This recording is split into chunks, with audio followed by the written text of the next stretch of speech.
Yeah, you've provided me with some really interesting excerpts, and I'm excited to kind of dig in and figure out, why this story, after all these years, still resonates with so many people. It really is incredible how relevant it still is today, isn't it? Yeah, and you know what? I think she sets the tone perfectly from the very first line.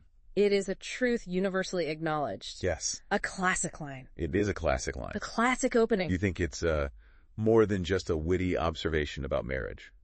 Oh, it's definitely more than that. Yeah. I think it's really a statement, maybe even a slightly ironic one, that just pulls you right into this world where everybody is obsessed with social standing and advantageous marriages. Right. And it really sets the stage for all the drama and the intrigue. Yeah, it does. And then, of course, we meet the Bennett family. Yes. And it feels like every character is really carefully crafted to sort of highlight those societal pressures. Mrs. Bennett, especially, with her singular focus on marrying off her daughters, is almost a caricature of that, obsession. Right. What do you make of Mr. Bennett? Oh, Mr. Bennett. He's so detached and almost amused by the whole situation. He's a fascinating character. Is he irresponsible?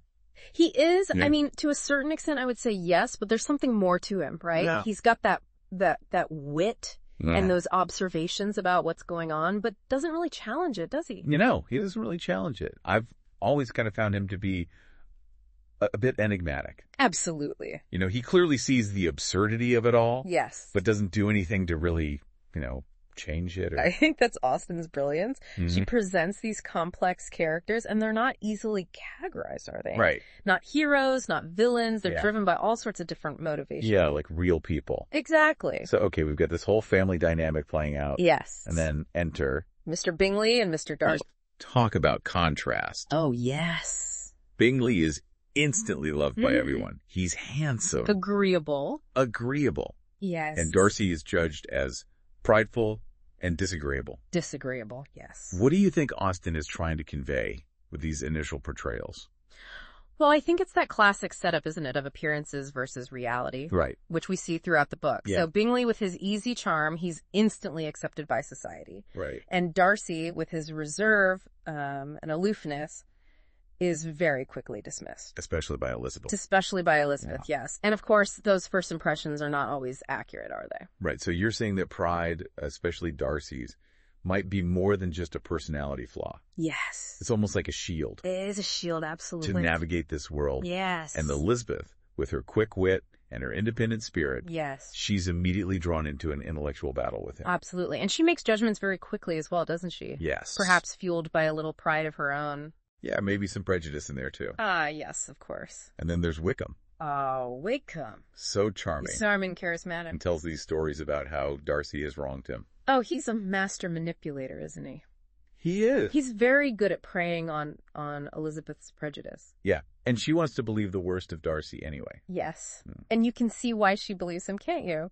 I know it's frustrating. It but is frustrating. I totally get it. Yes. And I think Austen is really commenting on how dangerous those hasty judgments can be. Right. And in a way, we as readers, we fall for it too, don't we? Right. We believe Wickham just like Elizabeth does. And then the letter. Oh my goodness, yes, the letter. Darcy reveals the truth Yes. about Wickham. It's like a bomb exploding in the narrative. It challenges everything. It does. That she thought she knew. Yes, it forces her to confront those perceptions. And it's not just about Wickham lying. No, it's not. It's about getting a glimpse of Darcy's inner world. Yes. And his struggles. Yes, his vulnerabilities. And suddenly he becomes a much more sympathetic character. He does. And Elizabeth is deeply affected by this letter. Oh, yes. She's mortified, isn't she? Yeah. By how wrong she was. And she starts to see Darcy in a whole new light. Yes. This is the beginning of her journey towards self-awareness, which can be quite painful. Yeah.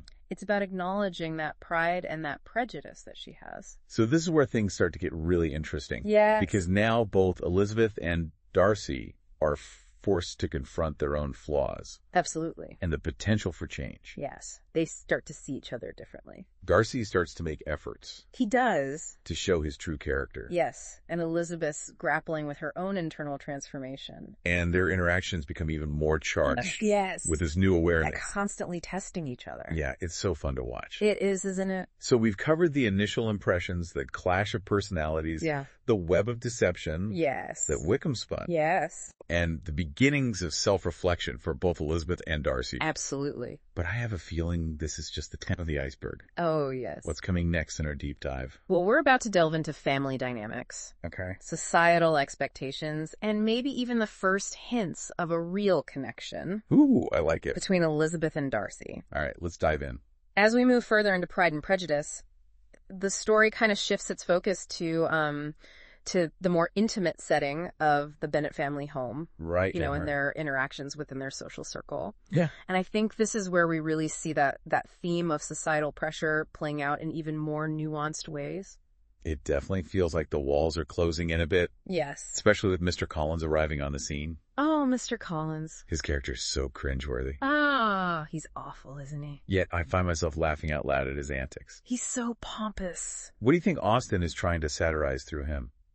Oh, I think Mr. Collins is just a masterpiece of social satire. He embodies this blind ambition, this rigid adherence to etiquette that Austen just finds so ridiculous. Right. And he's completely oblivious Yeah. to how absurd he appears. Totally, especially in his pursuit of Elizabeth. Oh, yeah. I mean, his proposal to her is just painful to witness. It's excruciating. He goes on and on about his reasons for choosing her, Yes. completely missing her obvious disinterest.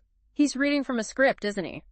It's like he's reading from a script. On how to secure a wife. Yes. And ticking off all the boxes Yes. of social acceptability. But he's not truly interested in her No, not really, is he? as a person. No, he sees her as a way to elevate himself. Right. To impress Lady Catherine de Bourgh Exactly. and fulfill his perceived duty Yes. as a clergyman. It's fascinating, though, isn't it, how Austen uses this situation Huh? to highlight the very real pressure that women faced in finding a husband. Yeah. And I think Elizabeth's refusal to settle Right. for a marriage. Without love. Yes. Without love, without respect, is incredibly bold. Especially considering her family's financial situation. Absolutely. I mean, it's a really powerful statement about her independence It is. and her refusal to compromise, Yes. even when facing those societal expectations. And it really sets her apart Yes. from characters like Charlotte Lucas, Yeah. who makes a very different choice. So speaking of contrasting approaches to love, we see Jane and Bingley's relationship Yes. developing alongside this whole Mr. Collins debacle. Yes, we do.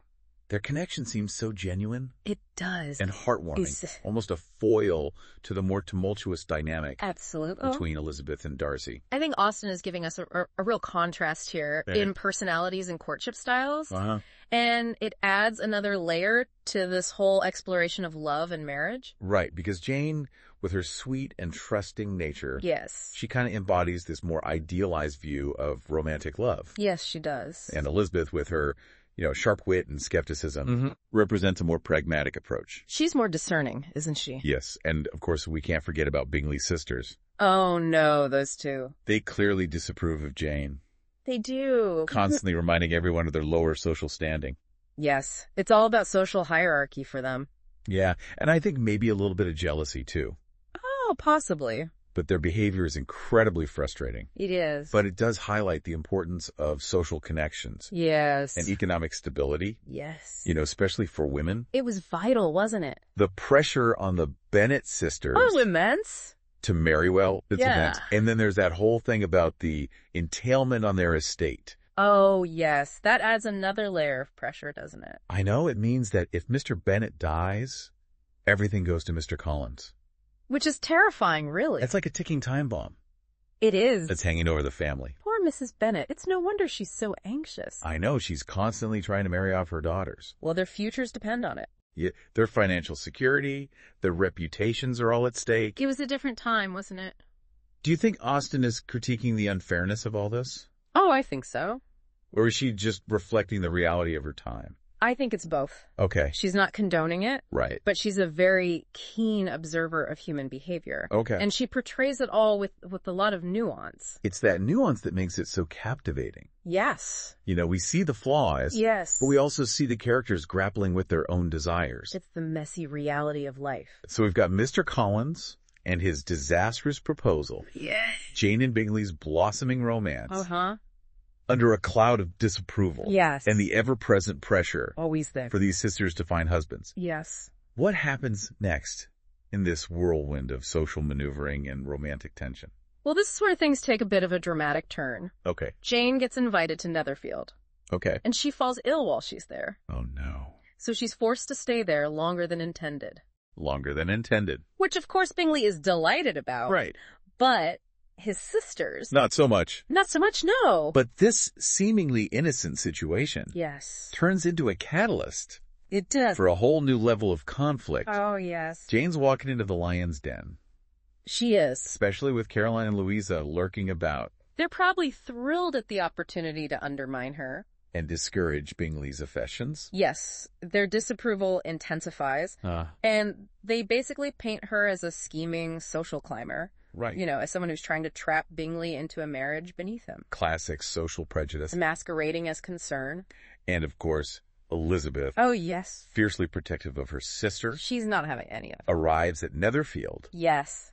to care for Jane, And defend off the attacks. and she sees right through their facade Well, she does. of politeness. She's not afraid to challenge them. So this is another example of Elizabeth's Strength of character. strong sense of justice Loyalty. and loyalty to her family. She will not let her sister be bullied, No. even if it means risking her own reputation. And it leads to some tense interaction. Oh, yes, especially with Darcy, Right. who finds himself increasingly drawn to her. So amidst all this simmering tension, we see Darcy struggling with his own internal conflict. Yes. Because he admires Elizabeth. Yes. But his pride His pride. and his social prejudices. Hold him back. Do you remember that scene where he tries to compliment her Oh, yes. and just stumbles over his words and ends up insulting her family? It's so awkward. It's endearing and frustrating at the same time. It is. You know, he's trying to reconcile his attraction Yes. to Elizabeth with his beliefs About class. about class and social standing, Exactly. He's caught between those two worlds. and Elizabeth Yes. still harboring resentment from Wickham's lies. And Darcy's arrogance. This interprets his awkward attempts Ah, as disdain. yes. She does. So we have all this tangled web of romantic tension, social maneuvering, simmering resentments. It's like a powder keg. I know. And then just when it seems like Jane and Bingley's relationship might overcome the obstacles, Yeah. Bingley abruptly departs for London, Oh, yeah. leaving Jane heartbroken, Heartbroken. and Elizabeth convinced that Darcy is to blame. This is devastating for everyone. I know, suddenly all hope seems lost. It does, doesn't it? It's a major turning point It is. that plunges the story into this, new level of uncertainty And heartbreak. and heartbreak. Will Jane and Bingley ever recover? Right. And what about Elizabeth and Darcy? Can they overcome this chasm? Of misunderstanding. It's a real cliffhanger. It is. I'm eager to see how these characters navigate the aftermath, Me too. and whether Elizabeth and Darcy can break free Yes. from their preconceived notions about each other. Well, let's see what happens. What can we expect? As we move into the next part of our deep dive, well, we're going to follow Elizabeth as she journeys beyond her familiar world. She encounters Darcy again in some unexpected places. Okay. And she faces a scandal that threatens to destroy her family's reputation. Oh, no. It's a journey of self-discovery I. and revelation. Ooh, I like it. And ultimately, the possibility of forgiveness and second chances. That sounds captivating. It is. Let's continue our deep dive and Yeah. see where Austen takes us next. So we left off with Jane, heartbroken, after Bingley left so suddenly for London. Yes. And Elizabeth is convinced that Darcy had something to do with it. Of course.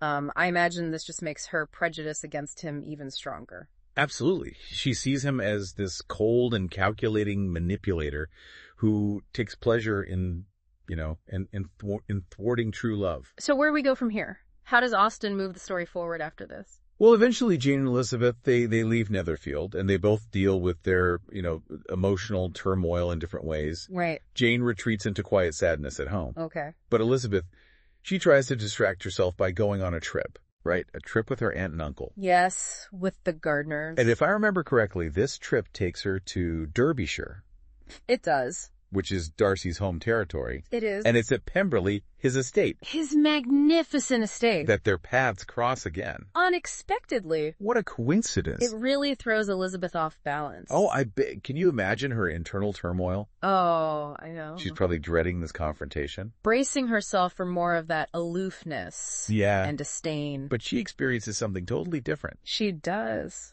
What happens? Well, instead of that arrogant and aloof Darcy that she was expecting, Right. she encounters a man who's been transformed. Really? How so? He's polite, he's attentive, he's even charming.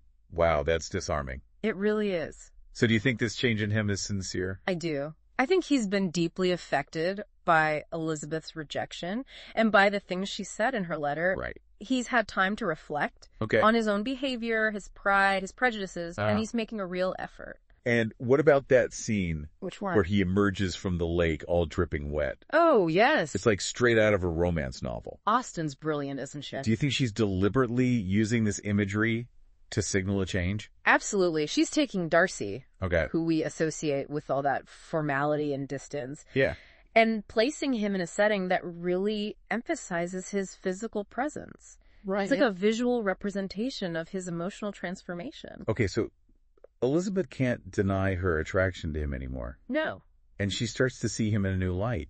It seems like their connection is deepening. But then disaster strikes. Lydia elopes. Lydia elopes with Wickham. Oh, it's a scandal. This is huge. It could destroy the Bennet family. What do they do? Lydia's recklessness and Wickham's, manipulative nature, Right. it creates this crisis. And the Bennet family seems helpless They do. to prevent this social ruin. But then Darcy, Darcy, the man Elizabeth rejected, the man she hates, steps up to save the day. What does he do?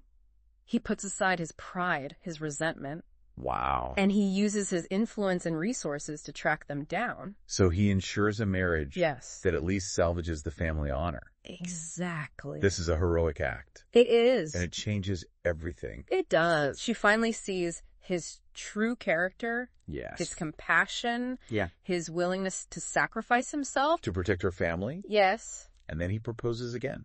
he does. This time it's different. They've both shed their pride and their prejudice, They see each other clearly now. and they acknowledge their love and respect for each other. That second proposal scene. Oh, it's so beautiful. It's just a moment of genuine connection. It's about overcoming those social barriers. So we get the happy ending. We do. Jane and Bingley reunite, Yes. and Elizabeth and Darcy. They finally find happiness together. It's like their union is a triumph over societal expectations.